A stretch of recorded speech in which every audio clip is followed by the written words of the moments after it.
Comment vous sentez-vous ce matin à ce moment précis? Comment allez-vous? C'est sûr que quand on est à l'église le dimanche matin, on est supposé se sentir très, très bien. On est supposé avoir Jésus-Christ comme notre seule espérance et être dans la joie. Mais des fois, il y a des circonstances qui embrouillent ça un petit peu. Et il se peut que nous ayons besoin de raisons pour être heureux. Si on pouvait mettre le bonheur sur une échelle de 10,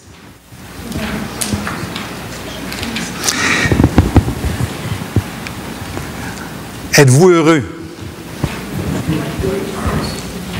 Sur une échelle de 10. Ben, je ne vous demande pas de répondre, je vous demande de répondre dans votre tête parce qu'on va avoir plusieurs réponses.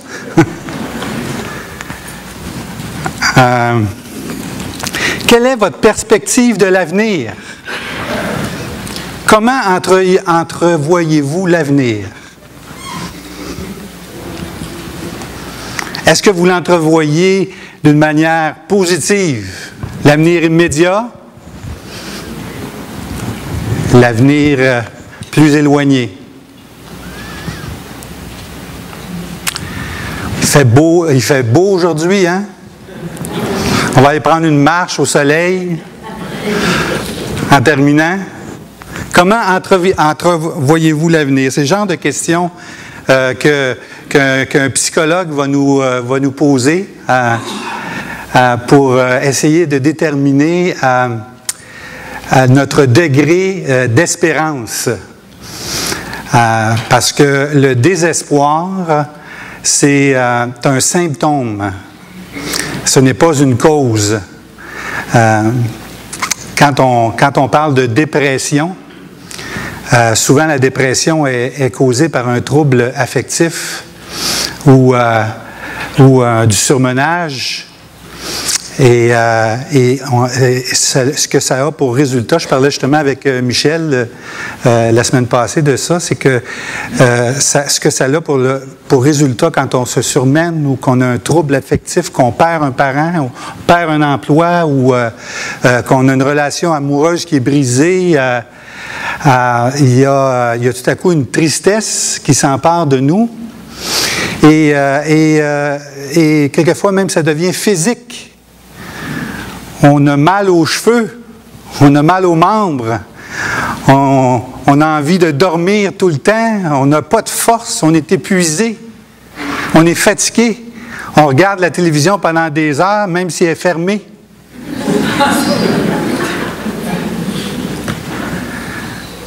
On est incapable d'entrevoir l'avenir d'une manière positive. Et le texte de ce matin que nous allons regarder dans 1 Jean, chapitre 2, Jean nous donne 3 raisons d'espérer. 3 bonnes raisons d'espérer.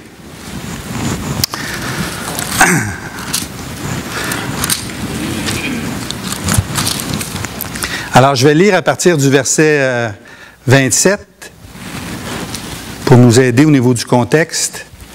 Mais la portion des Écritures que nous allons étudier ce matin se situe à partir du verset 28 jusqu'au verset 3 du chapitre 3. Alors, 1 Jean, chapitre 2, verset 28 à 3, verset 3. Pour vous, l'onction que vous avez reçue de lui demeure en vous, et vous n'avez pas besoin qu'on vous enseigne.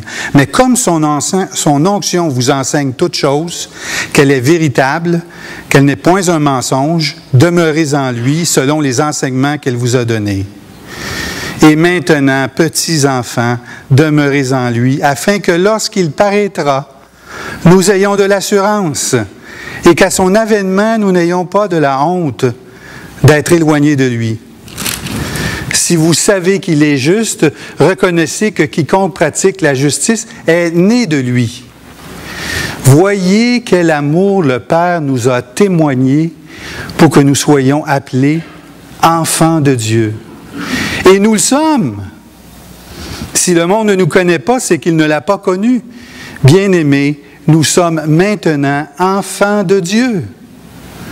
Et ce que nous serons n'a pas encore été manifesté, mais nous savons que lorsqu'il paraîtra, nous serons semblables à lui, parce que nous le verrons tel qu'il est.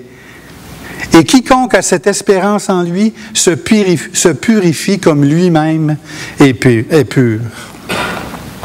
Notre Seigneur, notre Dieu, on veut s'approcher de toi humblement à cet instant, maintenant. On reconnaît, Seigneur, notre condition. On reconnaît notre besoin d'entendre ta voix, d'être instruit à tes pieds. On reconnaît notre besoin d'être encouragé dans notre foi par ta parole. Et nous désirons, Seigneur, ce matin, d'une manière particulière, avec cette onction que nous avons reçue du Saint-Esprit, Seigneur, que nous soyons nourris et profondément encouragés d'entendre ce que tu as à nous dire dans ta parole. On te remercie à l'avance, Seigneur, et on reconnaît que tu es Dieu, que tu es tout-puissant et que tu règnes. Gloire à toi, Seigneur. Amen. Alors, les trois bonnes raisons qu'on a d'espérer. Alors, la première, c'est que il revient bientôt. La deuxième, c'est que nous sommes ses enfants. L'avènement du retour de Jésus-Christ est quelque chose de positif, parce que nous sommes ses enfants. C'est une fête de famille qui s'en vient. Et le troisième élément que nous allons regarder ensemble, c'est parce que nous serons avec lui. L'avenir va se faire avec lui. L'éternité va se passer en sa présence, avec Jésus-Christ. Alors, premièrement, la première raison qu'on a d'espérer, c'est qu'il revient bientôt. Alors, Jean avertit de rester en communion avec lui au verset 28. On va juste le relire. « Et maintenant, petits enfants, demeurez en lui, afin que lorsqu'il paraîtra, nous ayons de l'assurance et qu'à son avènement, nous n'ayons pas la honte d'être éloignés de lui. » Alors, il avertit de rester en communion avec lui, afin de ne pas avoir honte, parce qu'un jour, on va être face à face avec lui. Il nous dit de demeurer en contact permanent avec Jésus-Christ pour qu'à son retour, on ne soit pas mal à l'aise, mais qu'on soit joyeux et plein d'assurance dans sa personne. Parce qu'il revient bientôt, c'est pourquoi on doit se tenir prêt. Alors, ce que Jean essaie de nous dire ici, c'est de demeurer en lui, de se tenir prêt. Maintenant, mes petits-enfants, faites attention. Pourquoi il dit maintenant? C'est parce que le trouble qui règne au premier siècle, au moment où il a écrit ça, est grand. Dans la portion des Écritures précédentes, Jésus-Christ parle des antichrists, ceux qui s'opposent à Dieu. Et puis, on sait que dans l'Église, il y a un grand trouble en ce moment parce qu'il y a plein de gens qui quittent l'Église, qui s'en vont, puis qui reconnaissent pas la vérité. Et puis, quand Jean parle que c'est la dernière heure, il parle des antichrists qui sont dans l'Église, puis tout à coup, ils s'en vont. Ils s'en vont, puis ils annoncent d'autres choses que Jésus-Christ, Fils de Dieu. Et puis là, toute l'Église est troublée de ça parce qu'il y a des gens qui s'en vont, tout ça. Puis là, Jean, il dit, écoutez, ça, c'est la dernière heure. Inquiétez-vous pas de ceux qui s'en vont. Inquiétez-vous pas, ne soyez pas troublés par ceux qui essayent de vous égarer. Au contraire, vous avez reçu l'onction du Saint-Esprit. Puis cette onction-là, elle vous enseigne. Puis cette onction-là vous dit de demeurer en lui. Elle vous enseigne de demeurer en lui. C'est pourquoi vous allez demeurer en lui. Un peu comme on parlait ce matin avec Philippe. est-ce qu'on demeure en lui parce que... c'est-à-dire que, pourquoi est-ce qu'on demeure en lui, puis la Bible nous dit que par le Saint-Esprit, on va demeurer en lui. Pourquoi est-ce qu'on s'efforcerait de demeurer en lui quand, anyway, on va demeurer en lui à cause que le Saint-Esprit nous permet de faire ça? Attendre parce que c'est une promesse. Nous devons nous tenir prêts puis attendre parce qu'il nous l'a promis. Jean 10, que votre cœur ne se trouble point. Croyez en moi, croyez en Dieu. Il y a beaucoup de demeures dans la maison de mon Père, sinon je vous l'aurais dit, car je vais vous préparer une place. Donc, si je m'en vais vous préparer une place, je reviendrai, je vous prendrai avec moi, afin que là où je suis, vous soyez aussi. C'est une promesse, c'est une certitude. C'est intéressant parce que dans le texte qu'on vient de lire, la plupart des commentateurs ont omis un petit mot en grec de 3 lettres qui veut dire « si ». Au verset 28, on devrait lire « Et maintenant, petits enfants, demeurez en lui, afin que, s'il se manifeste, s'il paraît ». Puis la plupart des commentateurs n'ont pas mis ce mot-là parce qu'il y avait un élément où, en tout cas, certains disent qu'ils ne le mettent pas parce que ça enlève la certitude que le Seigneur va revenir.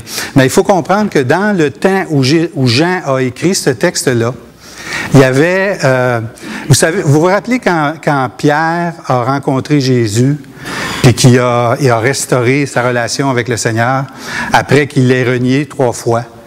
Puis Jésus lui a dit de quelle manière il était pour mourir. Il a dit que tu vas étendre les bras, puis les gens vont te conduire là où tu ne voudras pas. Puis là, Pierre a dit à Jésus, dans Jean 21, il a dit, en comprenant que c'était la manière pour laquelle il était pour glorifier Dieu, il a pointé Jean, puis il a dit, lui, comment est-ce qu'il va mourir? Et puis Jésus lui a dit que t'importe qu'il pourrait vivre jusqu'à l'éternité. Puis dans Jean 21, 23, ce qu'on lit, c'est « Après cela, le bruit courut parmi les frères que le disciple Jean ne mourrait point. Cependant, Jésus n'avait pas dit à Pierre qu'il ne mourrait point, mais « Si je veux qu'il demeure jusqu'à ce que je vienne, que t'importe? » Alors là, il y a un élément où... Puis l'épître de Jean a été écrit dans la même période que l'évangile de Jean. Dans ce temps-là, il y avait un bruit qui courait que le Seigneur était pour revenir avant que Jean meure. Et c'est pour ça que Jean dit, s'il se manifeste. Alors, ça n'enlève rien à l'évidence, à la certitude du retour de Jésus-Christ. C'est une promesse qui nous a été faite dans Jean 14. Je vais revenir, je vais vous prendre avec moi afin que vous soyez avec moi. Et c'est une certitude. Mais dans ce temps-là, il y avait un trouble. Et Jean a voulu clarifier cette certitude. C'est pourquoi nous devons nous tenir prêts pour ne pas être surpris. Comment est-ce qu'on doit se préparer à ne pas être surpris? On garde une confiance dans le salut qui est révélé dans la Bible, une confiance dans l'affirmation que Jésus-Christ va revenir. On doit persévérer dans notre désir de communion avec Christ, garder la relation. C'est important d'avoir un culte personnel et une relation permanente avec Jésus-Christ. La vie chrétienne, aujourd'hui, c'est un combat, c'est une lutte, et nous devons nous appliquer à garder, à rester en contact, à rester dans la relation avec Jésus-Christ par le Saint-Esprit. Parce qu'on a reçu son onction, puis son Saint-Esprit nous enseigne de toutes choses. Par les avertissements de sa parole, ne pas être trouvé loin de lui. Quand Jésus-Christ va revenir, il y a une expression en grec qui est dit dans ce texte, « ap autou », qui se traduit « être trouvé éloigné de lui au moment où il va être de retour ». puis être mal à l'aise ou être honteux de cela. Alors, restez en contact. C'est intéressant, je ne sais pas si vous avez vu le film, il y a plusieurs années, en l'an 2000, il y a un film qui est sorti, qui en français c'est « Seul au monde ». Vous connaissez tous le film « Castaway », je pense, en anglais. C'est intéressant comme histoire parce que, bon, c'est un employé de FedEx. Je ne sais pas, il y en a-tu qui ne l'ont jamais vu? Je vais raconter un peu plus large l'histoire, là. Mais c'est un employé de FedEx qui a un accident d'avion, puis il se retrouve sur une île déserte complètement seul pendant 4 ans. Et pendant 4 ans, il développe toutes sortes de manières pour survivre. Et il a même développé une amitié avec un ballon de soccer qui appelle Wilson. Et puis, il se rappelle toujours sa petite amie. Il y a une petite photo de sa petite amie. Puis, il essaie de garder le souvenir, puis garder l'espérance de la retrouver. Et puis, comme vous le savez, à un moment donné, il se construit un bateau de fortune, puis il décide de tenter le tout pour le tout. Puis sur l'eau, à un moment donné, il est obligé de choisir entre l'amitié avec son ballon de soccer ou rester sur le bateau. Puis finalement, il reste sur le bateau. Puis là, il est repêché par un cargo. Puis on arrive à l'aéroport. Puis là, c'est le moment des retrouvailles. Puis là, il y a quelque chose qui est un petit peu troublant qui arrive. Hein, vous vous rappelez? C'est la première rencontre avec sa fiancée. Et puis là, il y a un malaise. Il y a un malaise parce que sa fiancée, elle a refait sa vie avec quelqu'un d'autre. C'est sûr que tout le monde se dit, c'est normal, c'est correct, parce qu'elle pensait qu'il était mort, mais en même temps, on se dit tout, c'est dommage. Hein? Il me semble qu'on... Mais même, des fois, on a envie de dire, oh, moi, j'aurais attendu.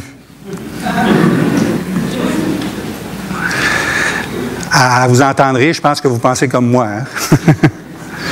Et c'est intéressant de prendre cette situation-là puis de réfléchir.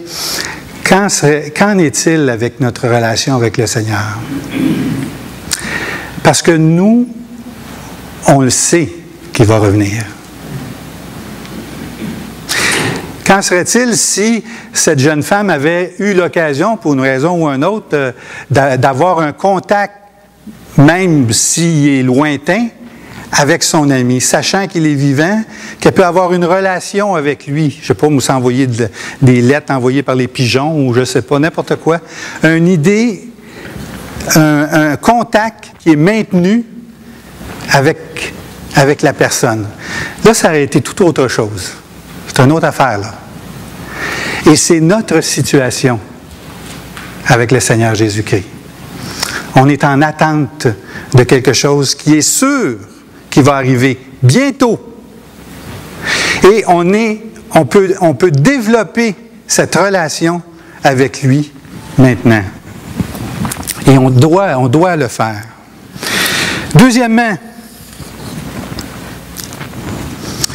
parce que nous sommes ses enfants.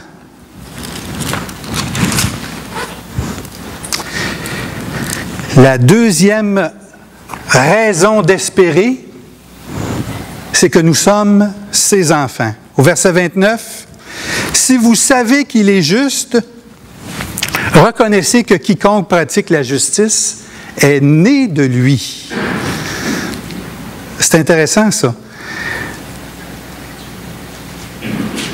Est né de lui. Dieu est notre géniteur. C'est plus qu'une adoption. Je ne sais pas si vous avez entendu parler de l'histoire touchante des deux Hollandais qui ont adopté un petit Haïtien. Ils ont adopté un petit Haïtien, ils sont allés rendre visite. Et puis, ça prend 2 à 3 ans. Des fois, il faut vérifier qu'il n'y a pas personne qui réclame l'enfant. Puis, c'est quand même assez long le processus. Linda en sait quelque chose. Hein? C'est quand même assez long le processus pour l'adoption. Et ils sont allés voir l'enfant pour une première fois. Ils ont rempli les papiers d'enregistrement. Et puis, ils lui ont donné un petit toutou vert qui est une espèce de pingouin, un animal qui est beaucoup plus proche de la Hollande que d'Haïti. Et puis, pendant 2 ans, le petit bonhomme de 2 ans se promenait avec son toutou vert. Et puis, pendant ce temps-là, la raison pour laquelle il adoptait, c'est qu'il ne pouvait pas avoir d'enfant. Et en attendant d'avoir l'enfant, ils ont eu un enfant. Elle est tombée enceinte, puis ils ont eu un enfant. Et puis, mais il avait promis de l'adopter. Alors, ils ont fait garder l'enfant, puis ils sont allés en Haïti. Et ils sont allés chercher le petit bonhomme qui, semble-t-il, se promenait avec son toutou. Et que lui, dans sa tête, il savait qu'il y a quelqu'un qui venait les chercher. Quelqu'un qui venait le chercher. Il y a quelqu'un qui l'aimait et qui avait fait une promesse qui venait le chercher. Et à la suite du tremblement de terre, on a retrouvé les parents et le petit enfant, les parents qui étaient les bras autour du petit enfant, puis il était mort dans l'autel. Et c'est touchant comme histoire, mais le point que je veux amener, c'est que c'est une adoption, c'est une promesse. Mais ce que Dieu est en train de nous dire ici, que c'est encore plus que ça, c'est qu'il nous a donné son bagage génétique. Il nous a donné sa justice. Quiconque pratique la justice de Dieu est né de lui. C'est qu'on a un trait de caractère, tu sais, comme on regarde un enfant, quand des fois on regarde Samuel, les jeunes, on regarde Samuel, puis on dit « Ah, il ressemble tellement à Matthieu. » Bien, il ressemble, il est petit, c'est pas tout en fait défini, mais il ressemble à son père. Parce que Matthieu, c'est le géniteur. Et Dieu, c'est notre géniteur. Il nous a transféré sa justice. Oui, c'est sûr, il nous a adoptés. Mais à la conversion, c'est beaucoup plus qu'une décision de quelqu'un de changer sa vie. C'est une intervention de Dieu qui vient nous donner son bagage génétique. Puis c'est là que Jean, il s'émerveille. Parce qu'il y a un pic émotionnel dans ce passage-là. On sent que Jean, là, il commence à être excité. Là. Il disait, « Voyez comment le Père nous a aimés pour que nous soyons appelés enfants de Dieu, et nous le sommes. » Nous sommes nés de Dieu, puis Dieu nous appelle ses enfants. Il cautionne notre identité. Moi, je me rappelle quand j'étais entraîneur de football, mon père, il venait des fois nous voir, tu sais, puis il parlait à tout le monde. Il parlait aux gens des autres équipes, puis il parlait aux entraîneurs, puis il disait, c'est mon gars, là, c'est mon fils qui est entraîneur là-bas. Là. Il était vraiment fier de moi, là, puis il disait à tout le monde là, que des fois même j'avais des réunions la semaine, puis « Hey, ton père, il me dit, comment ça tu connais mon père? » Ben écoute, comment tu peux le manquer? À chaque fois qu'on va sur un terrain de football, il est tout le temps après nous autres pour nous dire « C'est mon fils, c'est mon fils. » Même une fois, je ne sais pas si je devrais vous dire ça, mais à un moment donné, il dit à toutes les infirmières, quand il était à l'hôpital avant de mourir, il dit à toutes les infirmières, « Bien, vous viendrez tantôt, là, le plus bel homme de Laval, il va être là. »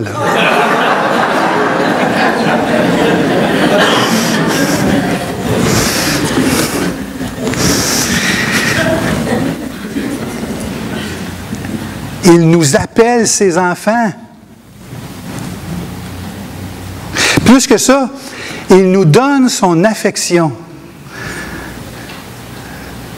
Tantôt, on parlait de l'onction du Saint-Esprit. Vous vous rappelez quand Jésus-Christ s'est fait baptiser? À un moment donné, Jean-Baptiste l'a reconnu. Il y a eu comme un élément public qui s'est fait à ce moment-là. C'est-à-dire que Dieu a révélé à Jean-Baptiste, en faisant descendre une colombe sur Jésus, que c'était son oint. dans l'Ancien Testament, quand on voulait nommer ou dédicacer un roi ou l'autorité ou le prophète qui était en place, oignait d'huile, comme David a été oint d'huile et Saül pour qu'il devienne roi. Et puis Jésus, il y a une colombe qui est descendue sur lui comme un témoignage comme quoi que Dieu oignait pour une tâche précise. Mais c'est pas juste ça. Aussi, il y a une voix qui s'est fait entendre du ciel pour que tout le monde puisse l'entendre. Puis qu'est-ce que cette voix-là disait?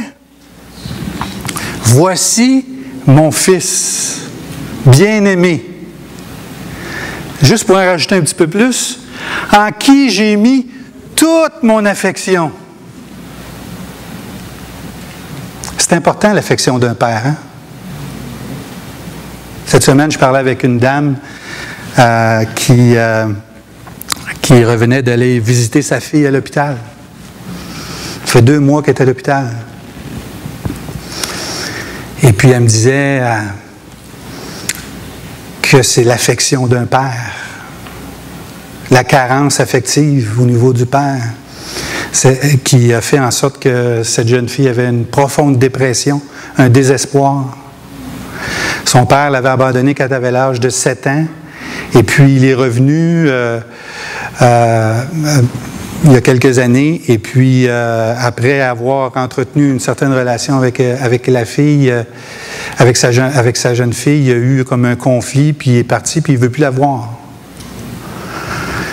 Puis, depuis 2 ans, la situation s'est détériorée, puis elle a fait une tentative de suicide. C'est important. L'affection d'un père. Moi, je ne pensais pas ça, puis la dernière fois que j'ai vu mon père à l'hôpital, j'ai passé à côté de son lit, il y avait ma soeur, tout ça, puis j'étais le dernier à partir, il m'a pris par la main, puis il m'a regardé dans les yeux, puis il m'a dit « Guy, je t'aime. » Je dis « Il n'y a aucune idée la dose d'énergie qu'il vient de te donner. »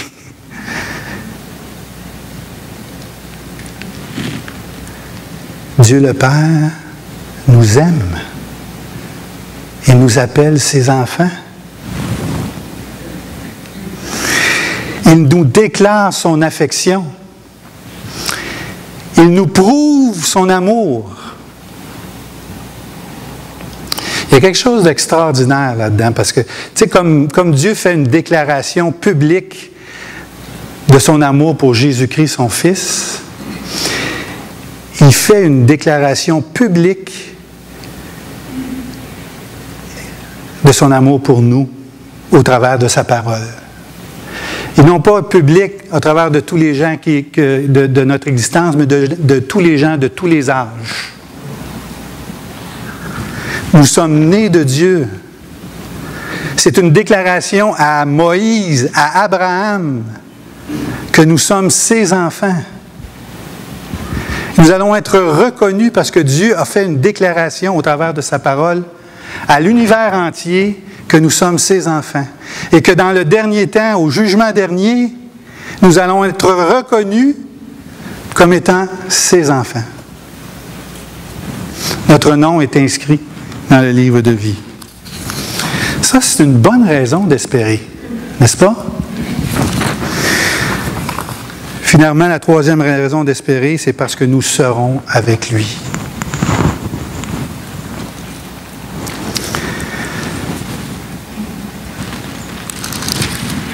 Verset 2, chapitre 3.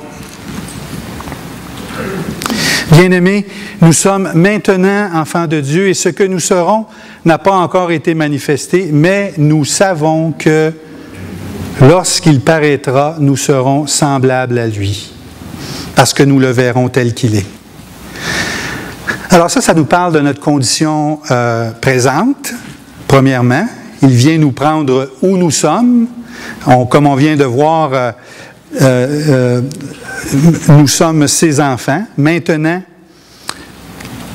c'est-à-dire bien-aimés, nous sommes maintenant enfants de Dieu.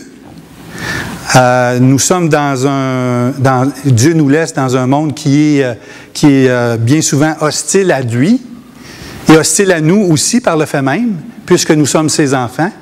Il ne l'a pas connu. Il ne nous connaît pas non plus, le monde, parce qu'il ne l'a pas connu. Donc, on est dans une situation hostile, donc on est dans une situation de combat, et c'est pas toujours facile. On voit les choses d'une manière obscure.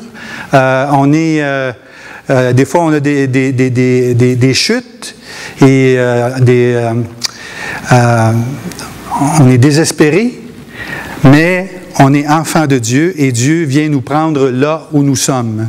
Et deuxièmement, ce que nous serons n'a pas encore été manifesté. Nous ne savons pas ce que nous serons.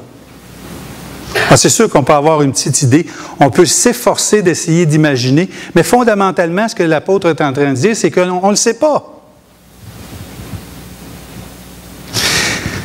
Je me rappelle, il y a une vingtaine d'années, j'étais propriétaire d'un commerce de meubles et puis on avait plusieurs magasins qui portaient le même nom. Puis il y a un magasin où j'avais pas d'association, où j'avais plus d'association avec la personne, qui a décidé de fermer le magasin. Puis quand vous avez un magasin de meubles, bien, il y a toujours des gens qui sont en train d'acheter, fait qu'ils donnent un dépôt. Et puis, ils vont faire livrer les meubles dans 6 mois, dans 3 mois. Fait que ça s'appelait Meuble Élite. Puis son magasin s'appelait Meuble Élite aussi. Et puis, lui, il a fermé son magasin. Fait que tous les gens qui avaient donné un dépôt, ils sont venus au magasin où j'étais, moi, mon magasin à moi. Et puis là, j'ai dû faire un choix, j'ai dû prendre une décision.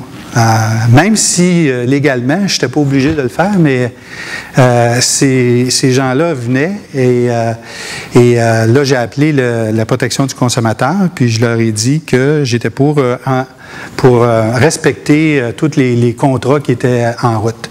Mais bien souvent, les gens donnent des gros dépôts, fait que c'est même pas payant, ça te coûte de l'argent pour livrer la marchandise. Fait que ça a fait une situation qui était vraiment difficile à vivre dans notre commerce parce que les gens qui appelaient la protection du consommateur, bien, la protection du consommateur les envoyait chez nous. Et puis ces gens-là, ils arrivaient en colère bien souvent, puis persuadés qu'ils avaient perdu l'argent. Puis là, on était vraiment occupés. Il y avait des gens qui arrivaient dans le magasin. Il y en a qui n'étaient pas contents. Il y en a qui disaient « achetez pas ici ». Puis c'était vraiment difficile à vivre. Puis là, moi, j'ai rencontré les personnes un par un. Puis je leur disais « écoutez, on va assumer, soyez pas inquiètes. On va assumer, on va vous livrer la marchandise. » Puis en même temps, dans mon cœur, il y avait une colère vis-à-vis cette autre personne-là qui avait fait ça. Il y avait une colère envers les gens, des fois, qui étaient méchants, puis qui disaient toutes sortes de choses. Il y avait une colère envers Dieu, parce que moi, je ne méritais pas ça. Puis dans ce moment-là, à un moment donné, il y a une situation, je ne sais pas si vous vous rappelez, il y avait un cours de Sembec, ça s'appelait « Vive le réveil », avec les frères Sutera. Et puis, moi, je m'étais inscrit plusieurs mois avant ça, puis à un moment donné, j'hésitais, c'était vraiment pas le temps d'y aller. Fait que j'ai dit à mes employés, j'ai dit, écoutez, tous les gens qui vont venir pour ça, dites-leur que je vais être ici à partir de 5 heures ce soir. Puis je vais tout recevoir les personnes, mais j'étais vraiment découragé, déprimé, puis j'avais pas envie de me rendre au travail, mais c'était une situation qui était difficile dans ma vie, un combat. Toute cette colère-là, puis à un moment donné, j'arrive au cours de Vivre le réveil, puis les frères Sutera, puis à un moment donné, ils ont parlé de la racine du péché, puis l'orgueil qui est la racine de tous nos péchés. Et puis là, ils ont dit, après la conférence, il y a une petite salle derrière. Ils ont appelé ça la chambre des tortures. Ils nous invitaient à aller là, puis seul à seul avec Dieu, puis reconnaître notre condition. La première fois, je suis allé, puis j'ai pleuré. J'ai pleuré toutes les larmes de mon corps. Et j'ai confessé mon péché. Et j'avais l'impression d'être avec Dieu, qui était en face de moi, en communion avec lui, parfaite. Une paix immense. Puis là, je me levais, puis j'allais au travail. Puis là, je revenais le lendemain, puis j'attendais juste qu'ils disent la petite salle, puis là, j'y allais encore.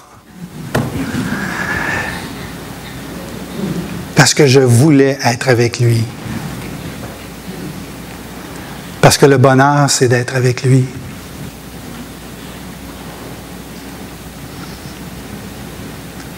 Le bonheur, c'est qu'il nous connaisse tels que nous sommes.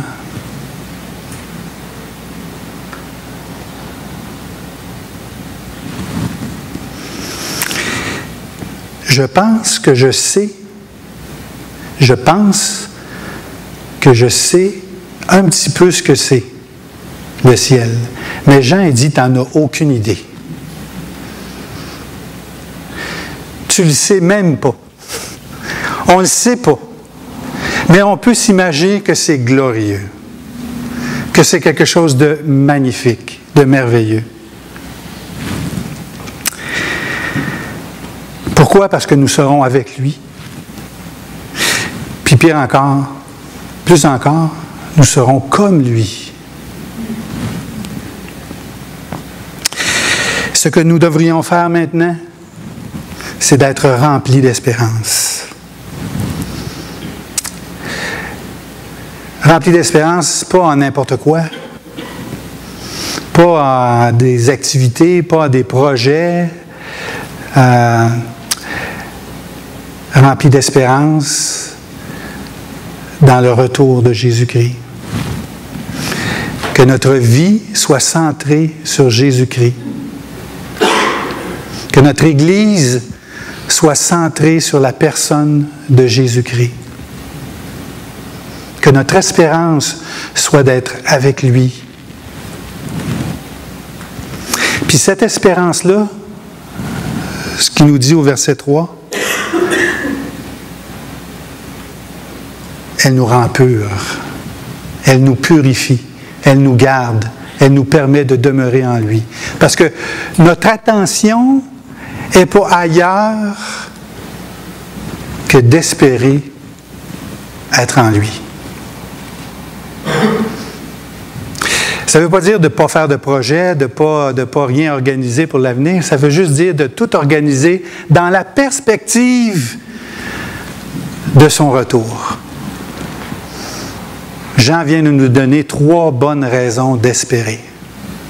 Et quand on est découragé et qu'on n'est plus capable de voir, qu'on a de la difficulté à voir des raisons d'espérer, bien, il faut s'aider ou s'entraider à rationaliser puis à voir les vraies raisons pour lesquelles on devrait espérer. J'inviterais les musiciens, s'ils pourraient venir, pour chanter le chant qu'on a appris ce matin. Et ce que j'ai remarqué dans ce chant, c'est que la dernière phrase nous parle de ce que nous serons. Et je régnerai toujours avec toi. Quand Dieu a fait de nous ses enfants, quand il nous a transféré son bagage génétique, il y a un des éléments qui est un attribut de Dieu. Il nous a donné son éternité, il nous a donné la vie éternelle. Fait qu'acclamons le Seigneur pour cela.